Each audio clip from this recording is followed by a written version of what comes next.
Wizards of the Coast literally raid someone's house with guns. They just woke up Yep. and chose violence that day. I don't understand.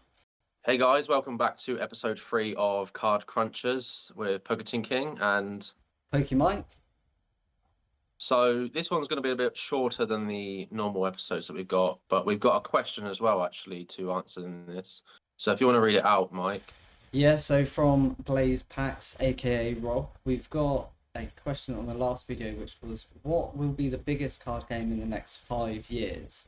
Do you think something mainstream like Pokemon will still be running it, or do you reckon Disney Lorcana or Fab could take over the top spot? That's a really good question. I think conversations like this are probably being had quite regularly, trying to figure out what is the next big thing. I think personally, Pokemon will probably be the biggest TCG still in 5 years. I don't see Pokemon being knocked off by anything. I know from what I've seen in some of the groups at the moment, some people are talking about Lorcana having the opportunity to kind of knock Pokemon off because obviously Disney is such a large IP. I think the card game's not even actually properly out yet. So Yeah, obviously it's speculation. As like with anything really, I don't think anything could take Pokemon off. I think with other TCGs like Flesh and Blood, for instance, I think Flesh and Blood is probably around about the 4th biggest TCG right now, but I can't see it breaking into the top 3 probably for a very long time. Honestly, Yu-Gi-Oh, Magic the Gathering, and Pokemon have kind of cemented their place. They've all been around now for at least 20 years, so yeah. I'd say it's a bit early for any of the newer card games to kind of have an opportunity to break into that.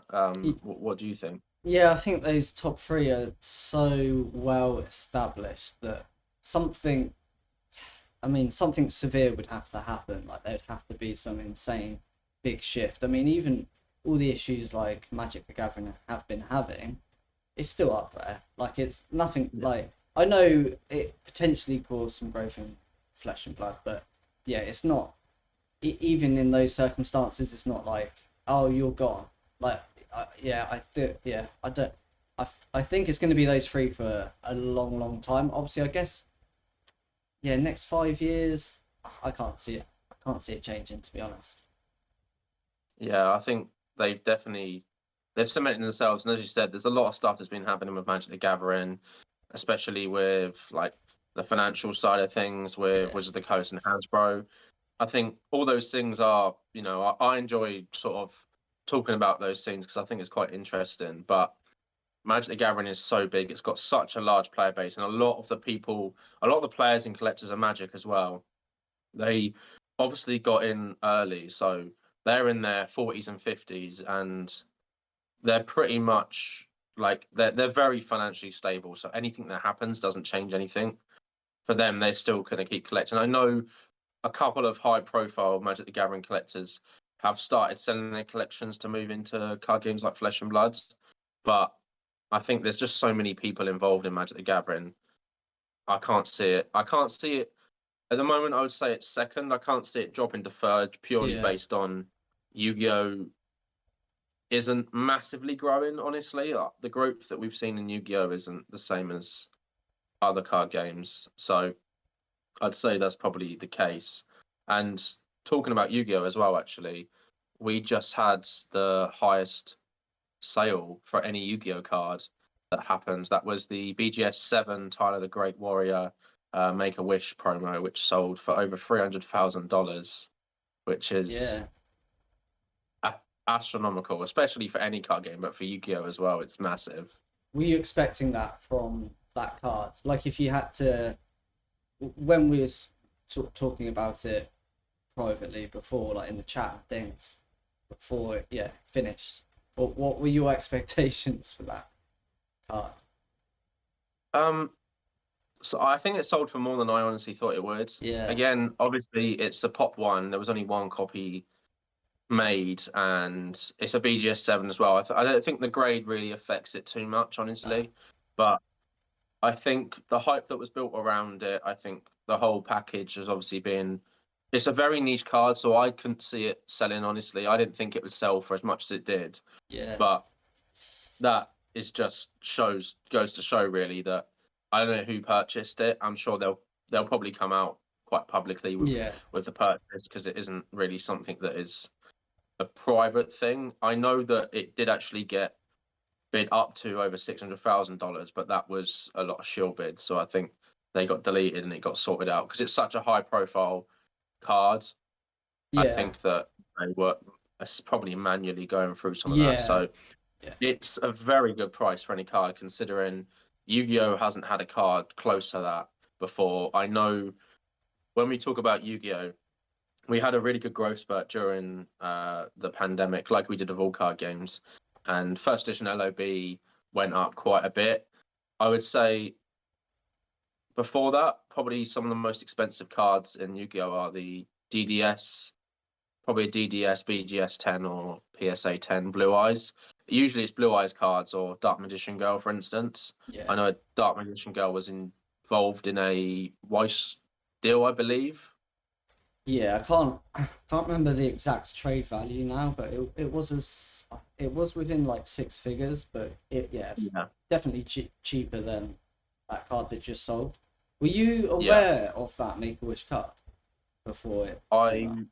I wasn't, no. I hadn't actually heard of it. I think probably because I mean, it probably was very known back then. Yeah, I used to collect and I used to play as well competitively for Yu-Gi-Oh, but I never really spent much time online, so I wasn't really aware of that. So seeing it, it's a really nice card because you can yeah, see the inspiration from Dragon Ball Z there. yeah, So I mean, it's good for the hobby. There's going to be more eyes on Yu-Gi-Oh now, I think. So yeah, that potentially could mean that other prices start to rise as well. yeah. Potentially that will have a news report. It will be in articles. It'll be on websites. It'll be shared online to people that don't collect Yu-Gi-Oh, which could potentially lead to a little bit of growth in Yu-Gi-Oh in general from people seeing it and then being like, oh, I used to have those cards, or I remember Yu-Gi-Oh, Yeah, and oh, it's still a game I can buy, collect, and then they start getting into it. So yeah, you're right. Potentially, you could see a little bit of growth from that particular sale. But yeah, it's a very niche card. I was surprised how much that went for, despite not having, if any, knowledge at all in Yu-Gi-Oh. But it is a very niche card, um, yeah, and I feel like perhaps it went so high because potentially this is the first time it's gone to market, and when it's got that sort of novelty of first time to market, people are made aware about this card that they didn't know about, and then yeah, a lot of demand goes into it when it's sort of like a first to market type of card. So, but yeah. still surprised by that figure is that it's a crazy amount. Yeah, that it's. I think you're probably right on that. First to market definitely has a say. This was sold by the actual tire that actually owned the card that was given it. So Yeah, that I think if it ever gets sold on, I probably don't think it will for a while. I think the person who purchased it probably wants to hold it for a while. But it'd be interesting to see if the person that purchased it was an existing member of the Yu-Gi-Oh community because if they are, there's probably a couple of names that it probably could be that have quite high profile Yu-Gi-Oh collections, but from what I've seen, there aren't that many cards, even obviously close to that price. So yeah. it'd be interesting to see if it was somebody in the Yu-Gi-Oh community, or was it purely an investor or something that somebody's getting into now that just kind of buys high profile cards for a lot of card games. Yeah, potentially, yeah. It could be someone who is in other card games. They realise it's kind of like a one of one card and wanted to just invest into it. So yeah, I think it would be interesting to see if it pops back up within the next year or Yeah, more. And if it does pop up within the year, does it sell higher, lower, or the same? Yeah, I yeah, think if it came back up within the next year, it'd probably sell for less, in my opinion. But I guess it depends on how much attention that card sale draws back into Yu-Gi-Oh and things like that. yeah. Um, so I wasn't aware of this event. I don't know about you, but I think before our last episode there was the Gala TCG event in France in Paris. I'd Oh never yeah, even heard of it. Have you? Had you heard of it before? I hadn't heard of it before, honestly. I saw a lot of people posting it up on Instagram and stuff like that. People were talking about it. They said it's the most exclusive card game Yeah. show in the world. So I'm not. It seems interesting from what I've seen. It seems like a lot of the high-profile collectors from around the world were attending. Yeah. So it definitely sounds a bit more premium than like London Card Show, for instance. I mean, it looks premium. I don't know if you saw. I know from the UK, like Pokey Dean, Pokey Chloe, when there was Yeah, like a sit down meal with champagne and stuff by the looks of it, and like big, yeah, like entertainment and things going on. So I mean, when you compare that to any other card show, it is like, oh, what the hell is this? What's going on? This is mad. But yeah, I hadn't heard of it before until I saw it just pop up on people's stories. I know it had a bit of flesh and blood presence, though, didn't it? yeah. So Asmodee, the distributor, was there. I know Zetro on YouTube and Instagram. He sent a photo to me actually because he was I'm not massively involved in card games from he's sort of friends with Chloe and Dean and that, so he attended. It it's pretty cool to see Flesh and Blood at event because obviously a lot, card shows I've seen before and card shows I've been to, there's been very little, if any, presence of Flesh and Blood, Yeah. which I It's, kind of do understand, honestly, I but think. it's a But shame for when you you, look right? at yeah, it's a shame for me. I mean, the one we went to in February, Yeah. I think I found two sellers selling Flesh and Blood, so I just bought it all. But it wasn't very much at all, and it wasn't Yeah. really anything. It wasn't anything expensive, so I think we'll probably see a bit more of Flesh and Blood at events. But the Gala TCG event looks like something that it'll be done every year. I believe NMS Paris 10 was part of running it or starting it, I guess. So I can imagine it probably was started with a lot of high profile collectors, possibly some investment groups, perhaps. You always get those kind of involved at the top level, which is starting to happen a bit more frequently now. Yeah. Investment funds getting involved, but it looks really interesting, and perhaps one day we'll be able to go there. Yeah, that'd be cool. Yeah. Yeah, I mean, I haven't seen much of it. Obviously, just saw people's stories of things, so I have no idea if Weiss Schwarz was even there at all. To be honest, I like. I, I don't know. Have you seen any videos pop up? I don't know if anyone's done like a video of the event because I'd be interested to see like what. Obviously, we saw. Well, from what I saw, it was stories of like entertainment and things like that that I didn't actually Yeah. see much about the cards and like vendors and things like that. So be interesting to see if there was even any Weiss Schwarz there because I don't think there was anyone I knew from Weiss Schwarz that was attending. Yeah, it seemed mostly Pokemon based accounts, Yeah, which kind of makes sense because Pokemon is the biggest. When you think of, I guess, with card games, really, these card shows are very different and these events are very different because I also didn't. I saw a bit of Magic the Gathering there. I saw someone had a PSA 10 full collection of the Power 9 in Unlimited, I believe.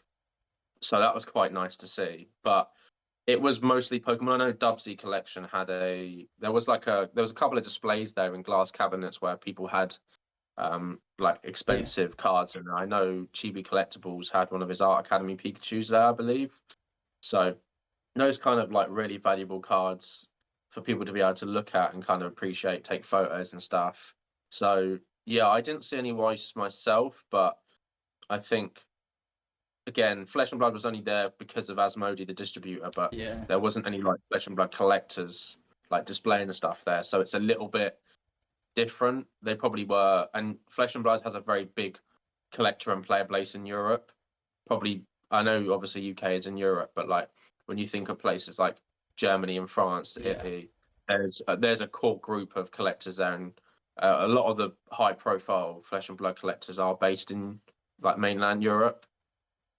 Yeah, So potentially it was Pokemon heavy to start with, which makes sense. I think it was the first event. I don't know. Do you know if that was the case? If this was the first time it happened? I think they had They might have had ones before, but it probably was smaller in it. I think with Pokemon, when you look at a lot of card games, Pokemon's definitely the card game that the content creators push things more. When you look at Magic the Gathering content creators, most of them are learning to play, yeah, like showing off and bits and stuff like that. But Pokemon content creators are very much about the hype, about what's new, what's current, what's trending.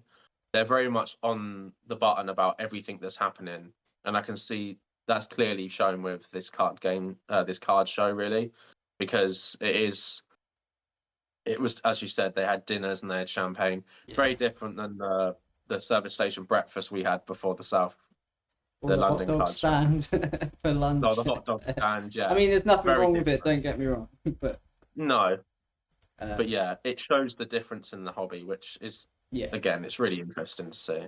yeah, it was. Yeah, I was very surprised just hearing and seeing about it, and I like seeing it. It just shows that there's potential for all these different kind of events, and there's people that are interested in going to these types of different events. So yeah, more of things like that, better. It's just good overall. I think for all of the card games and all of the hobbies, especially since obviously like 2020.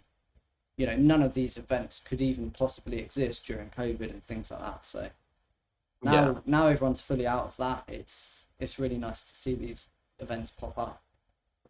Um, I've noticed recently there's been quite a lot of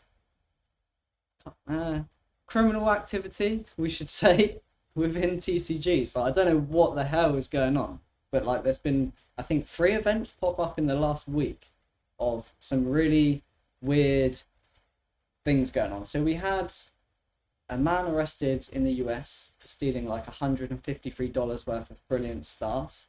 We had yeah, Wizards of the Coast literally raid someone's house with guns. They just woke yeah, up and chose violence that day. I don't understand. yeah, Um, I think there was something else, but I've completely forgot. I'm sure there was a third one. Oh yeah. There was, yes, yeah. There's that guy. Is his name Ryan or something? Something going around on Instagram that this guy stole some cards at an event. I haven't looked into that one too much, but yeah, again, more theft. Don't know what's going yeah, on at the moment. yeah. I think when you sort of delve into it, really, I mean, card games are an asset like anything now when you have these collectibles. So the amount of people involved that kind of want to profit off this in malicious ways is starting to rise. We've always had these kind of things happening, but it does seem right now that there is more. I know, obviously, stealing, getting arrested for stealing Pokemon cards. Maybe it's something that wouldn't have happened a little while ago because people weren't so aware of the value of Pokemon cards. But it might have been a case of oh, someone stole some toys, whatever. But Yeah, because it's Pokemon, maybe that does change it. With the Magic the Gathering thing, and that was definitely, I had to double take that when I read that, because what had happened was a content creator had shared that he had some cards before the release. So the new Magic the Gathering set, Machine of Madness or March of Madness, there's like a Sub-Dairy set coming out later in the month for like a couple of weeks afterwards. And he had basically leaked some of these cards early, like 2 to 3 weeks early, which quite a obviously bit is though. not great, but it's not end Yeah, of the world. And Wizards of the Coast actually sent uh, I think it's Pinkerton or something like that. They're private like military sort of thing. And they turned up at his door with guns and threatened to arrest him if he didn't give up the cards. Obviously, it becomes a grey area really, because do these people know exactly what cards he wasn't supposed to have? But apparently he had to call Wizards of the Coast there and then, and they had to discuss it. Apparently they took the cards and they've like organized, apparently giving him some free cards or something for his trouble. But it does seem ridiculously extreme to send armed people to somebody's house because of leaking cards 2 weeks early. the weird thing about that is someone at Wizards of the Coast literally woke up that day and they chose to send armed people to this guy's house rather than Yeah. just say, oh, let's contact the distributor, let's figure out what's going on, let's get his phone number, let's chat to him, let's send him a letter, tell him he's done something illegal and he needs to speak to us, or you know what I mean? Like, there's Yeah. there's many routes they could have taken, but someone specifically chose, let's go, send armed military people to his house and then get him to phone us. Like, I just don't. It's crazy that even happened. Like, why? Yeah, it just doesn't. I just don't understand it. I just don't. How can you make a business decision like that? That's just ridiculous. Yeah, it does seem that everything right now Wizards of the Coast are doing are almost like they're trying to damage their own brand. It feels like it's kind of self-sabotage right now. Everything that comes up is very extreme with what they're doing. It's definitely the last resort that you would go with that. You could contact them directly and just sort that out yourself. Yeah, it's like you're right. It's like they are trying to pick all the bad PR stunts that they could possibly pull, and it just doesn't. Like what? Like what? I know people say, oh, bad PR is good PR, but like they're taking this to some weird next level type of thing. It's just Yeah. who's making all It- of these decisions right now? It's crazy. yeah, I think with that, you're right. Somebody I know the harbor management in Wizards of the Coast changed fairly recently, like last year, I believe. And I know that there's been a lot of backlash because the CEO, I can't remember her name now, but she was interviewed at something at a dinner. It was like a Wizard of the Coast dinner, and they asked her to explain what Magic the Gathering was, and she didn't actually know. She hadn't got a clue what she was the CEO of. She just said it's a card game with like wizards and stuff. Yeah, So that was kind of what not necessarily started it, but that was a main key point that you'll see a lot of Magic the Gathering content creators discuss and talk about is that when they're just that kind of shows how out of touch they are. yeah, Obviously, it was Magic the Gathering was a card game that was sold within LGS stores. They didn't want to be big box stores. They didn't want to be selling on like places like Amazon and stuff. And now fast forward to now, and they sell pretty much 50% of their stock direct to Amazon.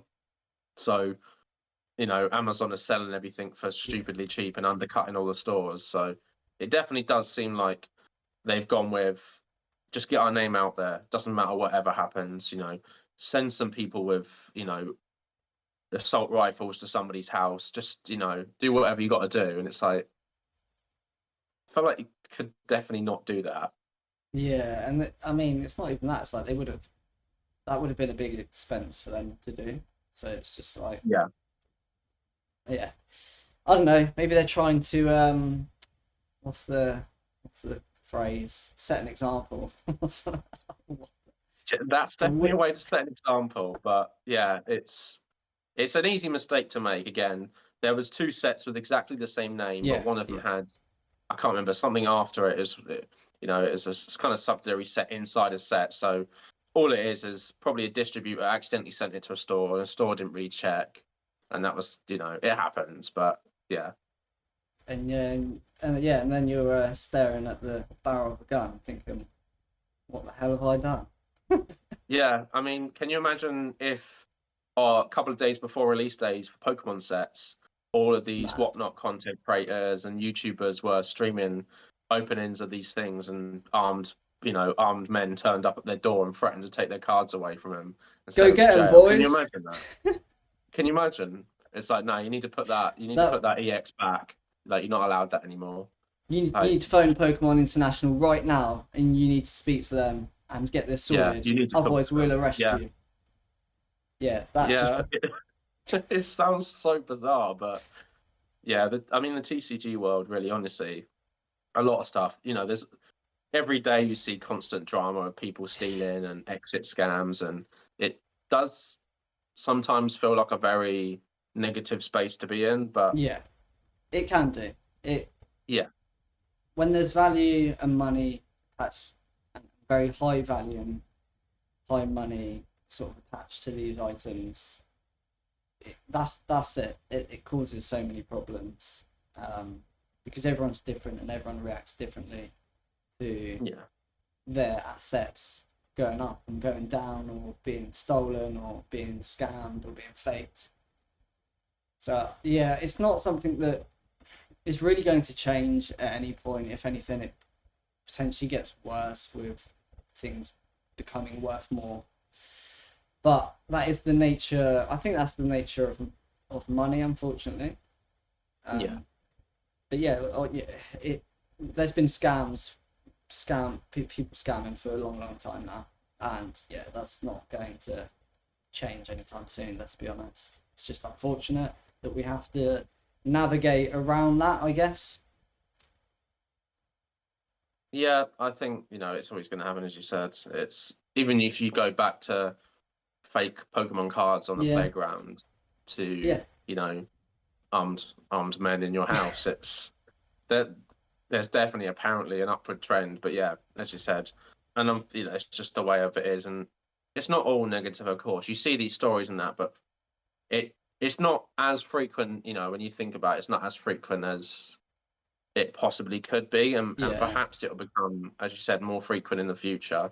It'll be interesting to see, and if any more armed men turn up at people's doors trying to take their cards, we'll try to talk about it on here. Yeah, it's insane, and hopefully that is a story that doesn't return, because it shouldn't have happened in the first place. Let's be honest. No, it's it's an extreme for sure, but yeah, that seems to be what Wizards are doing right now. So, Yeah, but yeah, it is what it is, but it happens. I've that's I think most of the list of what I had today. I do have a question for you though. I will be putting you on the spot a bit. So, Okay. if you don't have anything off the top of your head in terms of an answer, I can answer it as well. So, I know we were planning, when we get guests on at some point, to potentially finish the episode asking them if they've got a hot take. That could be on Pokemon, Flesh and Blood, anything card related, a particular card or set. So I'm curious if you have a hot take that you can share. Oh, that's good. Put me on the spot. Yeah, I would say. I mean, I'm quite open with a lot of the stuff I post, especially on my stories and kind of things that I disagree with. I would say at the moment, right now, and again, it's a really popular thing, so there's going to be a lot of people that agree with me, and there's going to be a lot of people that don't agree with me. But with modern Japanese Pokemon, for instance, I think anybody buying boxes, anybody partaking in it in general, like I'm talking about when the new set comes out, if you're going to buy a box, obviously we got Clayburst now, boxes are pretty much almost 200 quid a box now, Yeah, which is ridiculous when retail for Japanese boxes is about 5,000 to 5,500 yen. So we're looking at about £33. So that's a massive uptick there.